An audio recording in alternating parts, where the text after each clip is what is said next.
Hello friends, आज gravitation chapter के तीसरा लेक्चर है। ठीक है, यहाँ पे हम मास एंड वेट से स्टार्ट करते हैं। Mass is a fundamental universal property. You have the same amount of mass no matter where you are in the universe. जो मास होता है वो एक फंडामेंटल प्रॉपर्टी होती है किसी भी ऑब्जेक्ट का, और जो मास होता है किसी भी ऑब्जेक्ट का वह बदलता नहीं है। उसका जो अमाउंट होता है वो बदलता नहीं है। ये मैटर ही नहीं करता कि आप यूनिवर्स में कहाँ पे हैं, आप अर्थ पे हैं या आप मून पे हैं। That doesn't matter. Okay. Weight, next है weight. Weight is not fundamental. Weight क्या है? फंडामेंटल नहीं होता है, ये फंडामेंटल प्रॉपर्टी नहीं है। Its value depend on sorry its value depends on circumstances in the universe. Weight is a force. जो वेट का वैल्यू होता है वो डिपेंड करता है कि आप कहाँ पे हैं। आप अर्थ पे हैं या आप मून पे हैं। आप अर्थ पे होंगे तो आपका वेट कुछ और होगा, आप मून पे होंगे तो आपका वेट कुछ और होगा। ठीक है। और आगे कहा जा रहा है कि वेट क्या है? वो वेट एक फोर्स है। वेट एक फोर्स है। कौन सा फोर्स है? It is the resultant gravitational force exerted on body with mass m by all other bodies on the universe. तो देखिए यहाँ पे ये बताया जा रहा है कि वेट एक फोर्स होता है। क्या होता है? एक फोर्स होता है।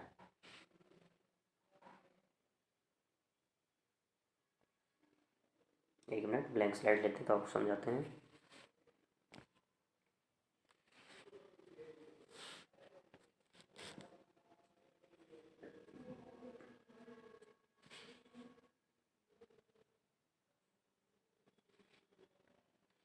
तो वेट क्या है? वेट को हम दिखाते हैं डब्ल्यू से। वेट क्या है? वेट एक फोर्स है। कौन सा फोर्स है? ग्रेविटेशनल फोर्स, इसलिए इसको एफ जी दिखाया गया। ठीक है। तो अभी अभी हमने पढ़ा था थोड़ी पिछली लेक्चर में कि जो फोर्स होता है F is equal to M G भी होता है। ठीक है। एम क्या होता है? Mass of body. जी क्या था? Acceleration due to gravity. और एफ जी ग्रेविटेशनल फोर्स क्या था? G M M upon R square. ठीक है। अब देखिए ये भी फोर्स है, ये भी फोर्स है, तो इसका मतलब हम इसको लिख सकते हैं कि एम जी के बराबर भी होता है। और यही क्या है? वेट है। तो कंक्लूज़न ये निकलता है कि सीधे सीधे वेट किसके बराबर होगा? Weight is equal to M G. Weight किसके बराबर होगा? M G, M into G. M क्या है? किसी को बॉडी का मास, एंड जी क्या है? ग्रेविटी। ठीक है। Acceleration due to gravity. Gravity जो होती है अर्थ पे अलग होती है, डिफरेंट होती है, मून पे डिफरेंट होती है। यही कारण है जो वेट है वो डिफरेंट होता है डिफरेंट प्लेसेस पे। ठीक है। ओके, आगे बढ़ते हैं।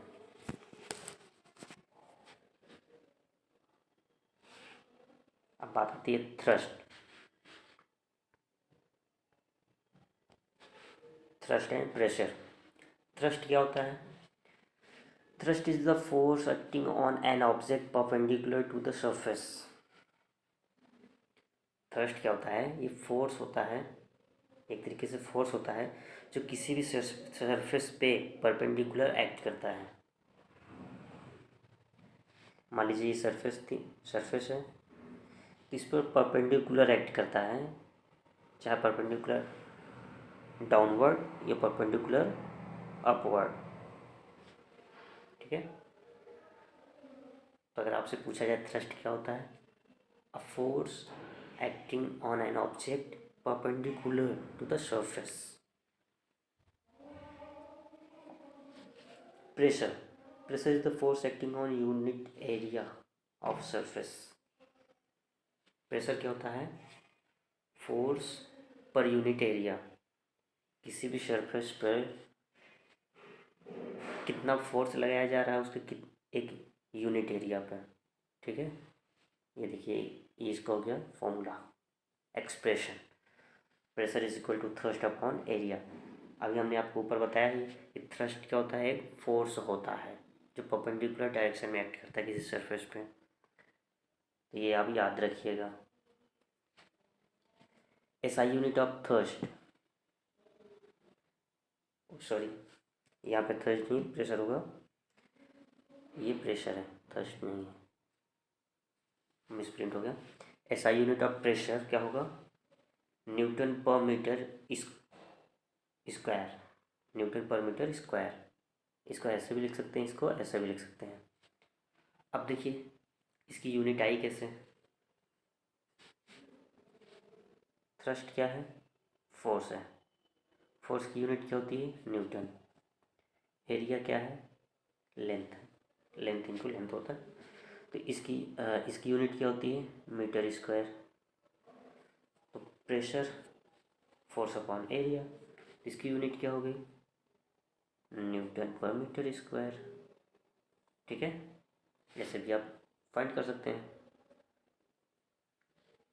और पास्कल भी बोलते हैं इसको, प्रेशर की यूनिट पास्कल भी होती है, ठीक। Pressure in fluid, pressure in fluid, fluid means liquid and gas. Fluid exert pressure in all direction, जो फ्लूइड होता है वो प्रेशर एक्सर्ट करता है इन ऑल डायरेक्शन। मान लीजिए ये कोई एक हमारा कंटेनर है, यहाँ पे ये फ्लूइड भरा हुआ है, ठीक है। एक मिनट, इसको हम ब्लैंक स्लाइड में आपको समझाते हैं। तो देखिए ये ब्लैंक स्लाइड आ गई हमारी। तो ये कहा जा रहा है कि जो फ्लूइड होता है वो सभी डायरेक्शन में प्रेशर को एक्सर्ट करता है, प्रेशर लगाता है। ये मान लीजिए इसमें इस कंटेनर में फ्लूइड भरा हुआ है,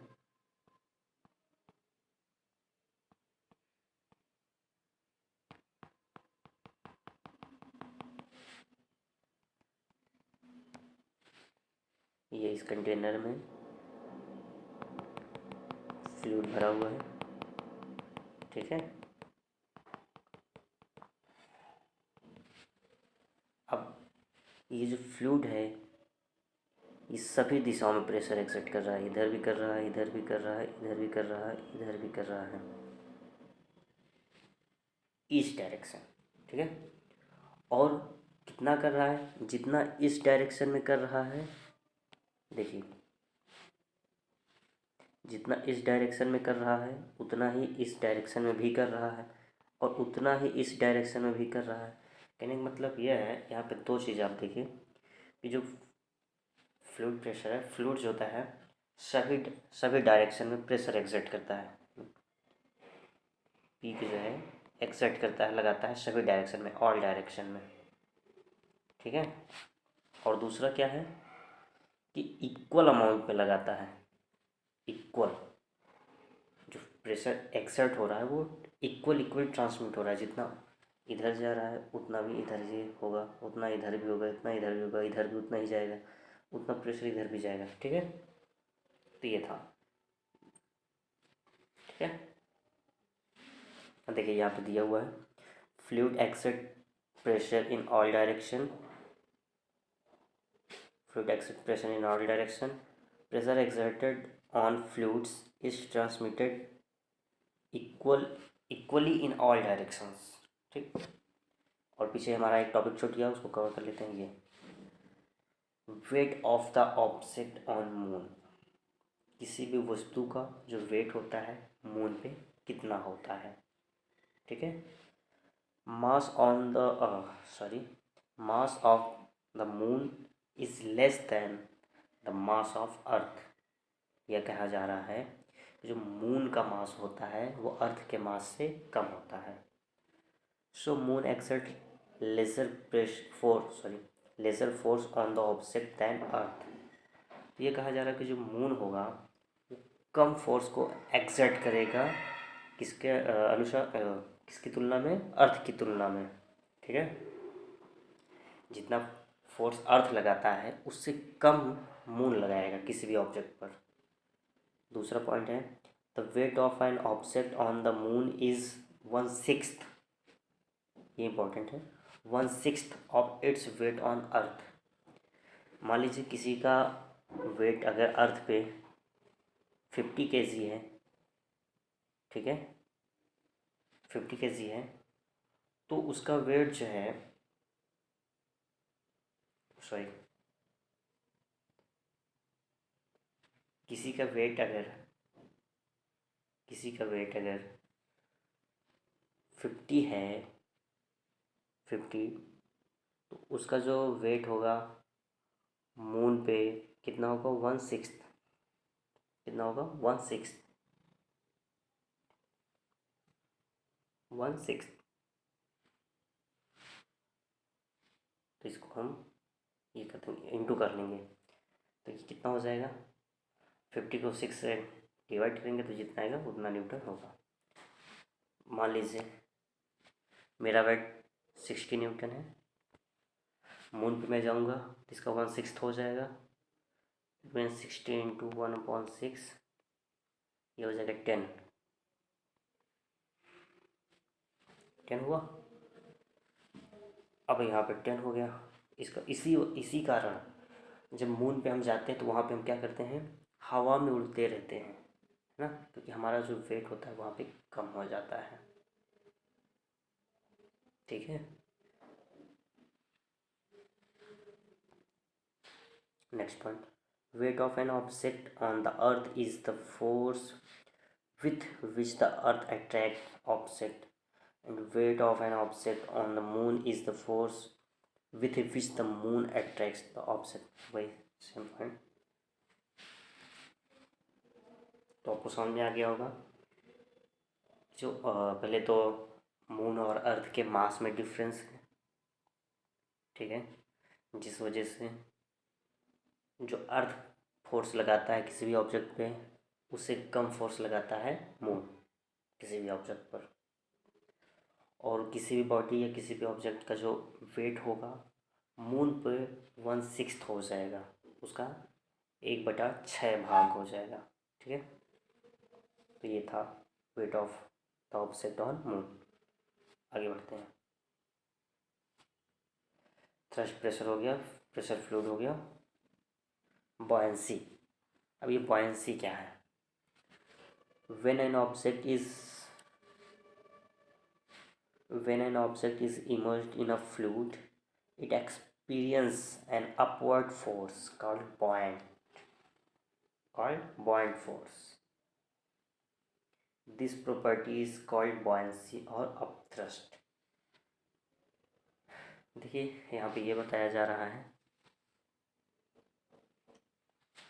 जब किसी भी ऑब्जेक्ट को फ्लूइड में इमर्स्ड किया जाता है, डुबाया जाता है, तो वह एक फोर्स को एक्सपीरियंस करता है, मतलब एक बल का आभास करता है। कौन सा बल, अपवर्ड बल, upward force. Sorry, Hindi English कभी मिक्स हो जाती है, उस पर आप ध्यान मत दीजिए। ठीक है, आप ध्यान दीजिए कि हम क्या आपको समझाना चाहते हैं। ठीक है, नहीं तो हमारी हिंदी इंग्लिश को अगर मिक्स हो जाती है उस पर ध्यान देंगे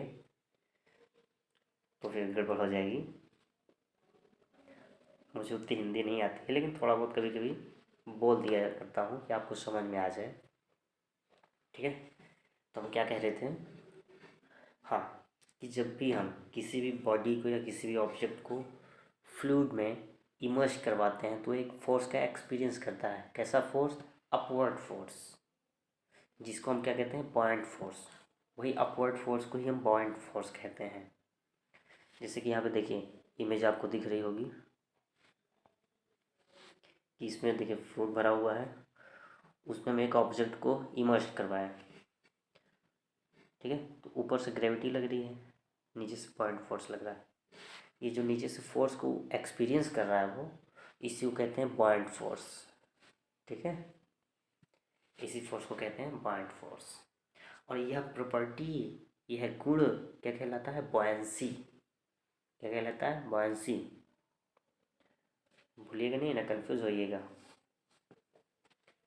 जो फोर्स का एक्सपीरियंस हो रहा है, जिस फोर्स का हमें आभास हो रहा है, जिस बल का हमें आभास हो रहा है, उसे बॉयंट फोर्स कहते हैं। और ये इस प्रॉपर्टी को, इस गुण को हम कहते हैं बॉयंसी या अपथ्रस्ट। ठीक है, clear? Okay.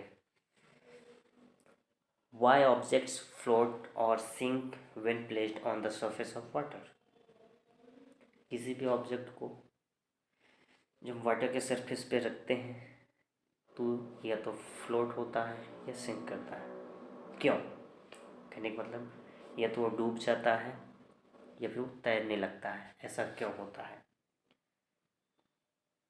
It's an magic, not a magic, it's a science. Okay, तो आइए जानते हैं ये कौन सा जादू है। हम सोचते हैं ना ये जादू है कि अरे भाई हमने इसको रखा, एक सुक्ते को, फोम को अगर हम किसी बाउल में पानी भर लिए हैं, उस पर उसको रख दिए हैं, वो फ्लोट करता रहता है। और अगर किसी हम सॉलिड मटेरियल को उठाएं और रखें तो सिंक कर जाता है। तो ऐसा क्यों होता है? It's not a magic, it's a science. ठीक है, तो आइए देखते हैं।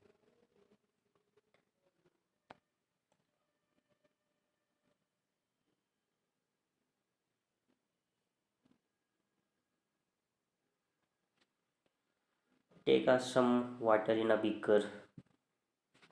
Take a piece of cork and an iron nail. Iron nail अब सेम मास, दोनों का मास सेम होना चाहिए। एक कॉर्क लीजिए और एक आयरन नेल लीजिए, मास दोनों का इक्वल होना चाहिए।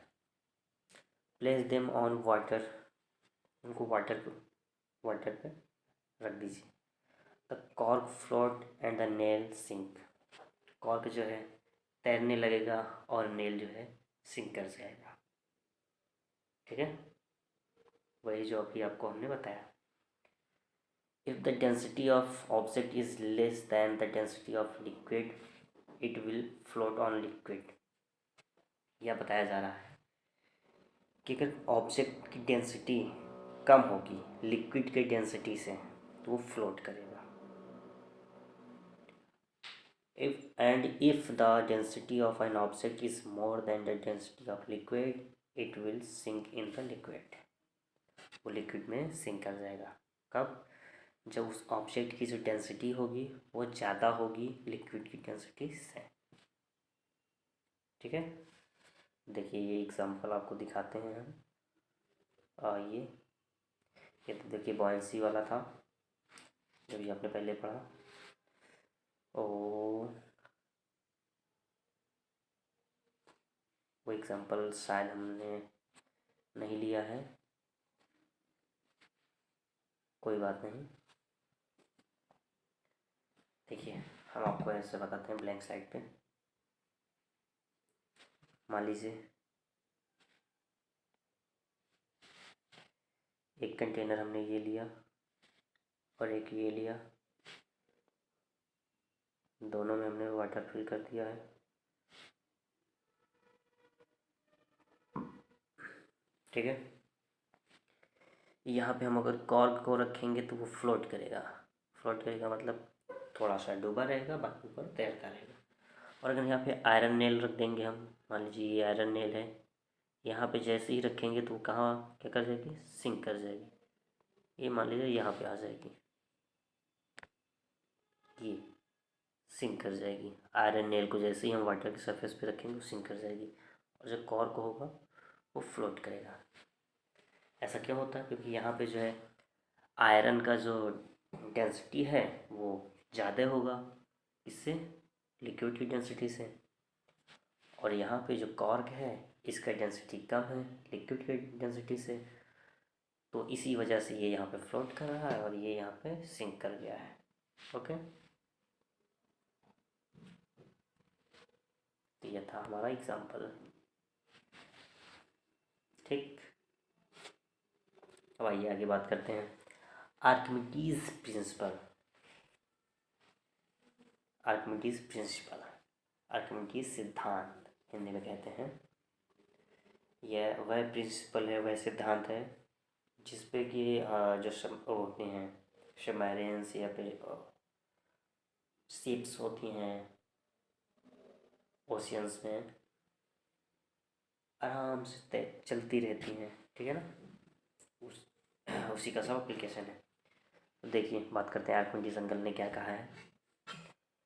Archimedes principal states that Archimedes' principle states that when a body is partially or fully immersed in a fluid, it experiences an upward force that is equal to weight of the fluid displaced by it. कुछ समझ में आया? नहीं आया? हमें भी नहीं आया, आपको नहीं आया, हमको भी नहीं आया। चलिए फिर से पढ़ते हैं। आर्किमिडीज प्रिंसिपल यह बताता है कि जब किसी भी बॉडी को पूर्ण रूप से, पार्शियली और फुली, मतलब पूर्ण रूप से या आंशिक रूप से immersed in a fluid, immerse करते हैं फ्लूइड में, तो एक बल का आभास करता है। कैसा बल? अपवर्ड फोर्स, ठीक है। और किसके बराबर होता है? Weight of the fluid displaced by it. उस बॉडी के वेट, किसका वेट? कि वो कितना फ्लूइड जो है डिस्प्लेस्ड किया है। देखिए हम बताते हैं, ब्लैंक स्लाइड ओपन करते हैं।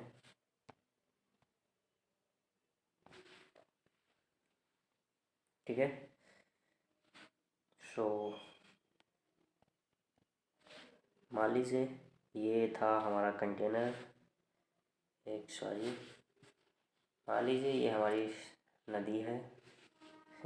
आप भी कहेंगे आर थोड़ी मेरी अच्छी नहीं। ये मान लीजिए कंटेनर है, इसमें फ्लूइड भरा हुआ है, ठीक है। जब उन्होंने क्या बताया है, किसी भी बॉडी को हम पूर्ण रूप से या आंशिक रूप से फ्लूइड में इमर्स करवाते हैं तो एक अपवर्ड फोर्स को एक्सपीरियंस करता है। तो देखिए, अगर हम इस बॉडी को, ये कोई बॉडी है, ठीक है, इसको हमने इमर्स करवाया फुली और पार्शियली, तो एक अपवर्ड फोर्स को एक्सपीरियंस करेगा। कैसा फोर्स? Upward force. तो ये जो वाटर है या फ्लूइड है, जो एक फोर्स को अपवर्ड डायरेक्शन में लगाएगा। जब वो लगाएगा तो ये बॉडी क्या करेगा? उसको उस फोर्स का आभास करेगा। वो फोर्स कितना होगा कि इस बॉडी ने कितना फ्लूइड को डिस्प्लेस्ड किया है, उसके वेट के बराबर। ठीक है, समझ में? ओके,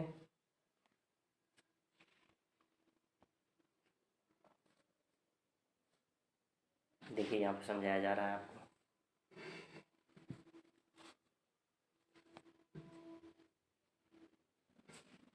देखिए,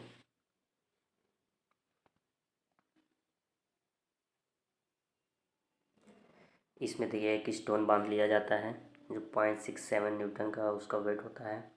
उसको जब यहाँ पे फ्लूइड में इमर्स करवाते हैं, ठीक है ना, तो कितना डिस्प्लेस्ड करता है फ्लूइड को। देखिए यहाँ से फ्लूइड इधर जाता है, उसके बाद उसका जब वेट किया जाता है तो हमें पता चलता है कि वो इतना टोटल फ्लूइड क्या किया है, डिस्प्लेस्ड किया है। ठीक है ना, आई बात समझ में?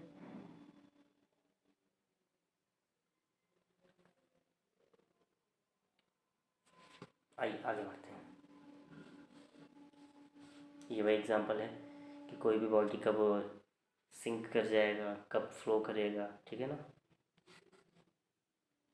अब बात आती है रिलेटिव डेंसिटी।